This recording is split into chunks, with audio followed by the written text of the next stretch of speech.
কিছু দূর যাওয়ার পরে আমিরুল মুমিনিন হযরত উমর রাদিয়াল্লাহু তাআলা আনহু মরুভূমির মধ্যে তাঁবু দিয়ে বেষ্টন করা তাঁবুর ভিতরে প্রবেশ করলেন।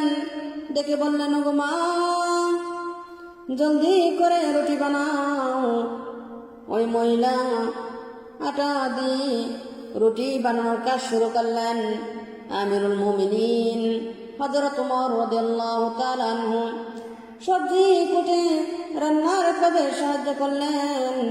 রুটি হয়ে গেল, তরকারি রান্না হয়ে গেল। আমিরুল মুমিনিন ওই মহিলাকে বললেন, ওগো মা, তুমি খাও, তোমার সন্তানদেরকে খাওয়াও।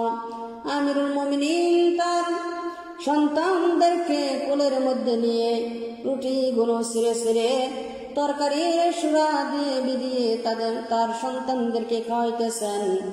ওই মহিলা আমিরুল মুমিনিনের মুখের দিকে তাকিয়ে দেখলেন আমিরুল মুমিনিনের চোখ দিয়ে পানি ঝরতেছে আর দাড়ি মোবারক বেয়ে বেয়ে পড়তেছে।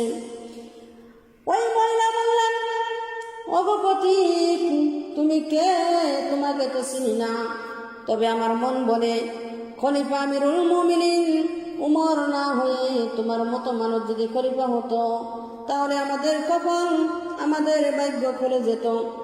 আমিরুল মুমিনিন গভীর রজনীতে নিজের পরিচয় দিলেন না। আমিরুল মুমিনিন বললেন, ওগো মা, তুমি উমরের দরবারে যেও, সেখানে তুমি আমাকে দেখতে পাইবে। তোমাকে আরো বেশি দেওয়ার জন্য চেষ্টা করব। আমিরুল মুমিনিন হযরত উমর রাদিয়াল্লাহু তাআলা আনহু চলে গেলেন। পরের দিন সকালবেলায় অনেক কষ্ট করে ওই মহিলা উমরের দরবারে হাজির হয়েছে। হযরত উমর রাদিয়াল্লাহু তাআলা আনহু ওই মহিলাকে দেখে বসা থেকে দাঁড়িয়ে গেলেন। ওই মহিলা তো জানে না যিনি আমিরুল মুমিনিন। দেখা মাত্রই ওই মহিলা বলতেছে, ও আমিরুল মুমিনিন, গতকাল রাত্রে আমার সাথে আপনি যেই ব্যবহার করেছেন এর জন্য আমি আপনার কাছে মাফ চাই, ক্ষমা চাই। ও আমিরুল মুমিনিন, আমি বুঝতে পারি নাই, আপনি আমাকে ক্ষমা করে দেন, মাফ করে দেন।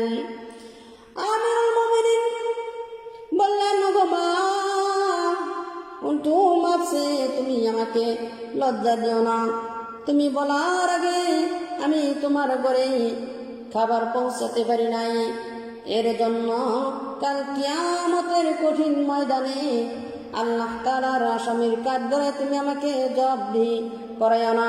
ওগো মা, তুমি আমাকে ক্ষমা করে দাও, তুমি আমাকে মাফ করে দাও। এই ছিল সাহাবায়ে কেরামের আদর্শ।